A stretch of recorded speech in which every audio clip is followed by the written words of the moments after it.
এই মাটির উপরে দাঁড়াইয়া মদের বোতল নিয়া মাতলামি করেছো। মাটি করে যদি চাইতো মাটির তলে নিয়ে যাইতে পারতো, মাটি নেয় না। এত অন্যায় করার পর মাটি তোমার সাথে কোনো খারাপ আচরণ করে না। মিনহা খলাকনাকুম, এখান থেকে সবক নাও।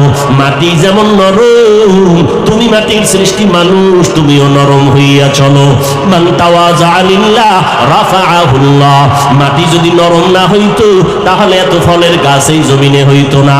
জমিনের মধ্যে যেই জায়গাটা নরম ওই জায়গায় ফসল ভালো হয়, ঠিক নি? জমিনে সর সম্বল বর্ণয়ার বরু তখমে আমল জয় মে গরদা। জমিন যেইটা নরম ওখানে ফসল বেশি হয়, ফসল বড় ভালো হয়। যেই মানুষ নরম হইয়া চলবি ওই মানুষের মর্যাদা আমি সবার উপর উঠায় দিব। এর মাটির মানুষ মাটির মতো নরম হইয়া চলো।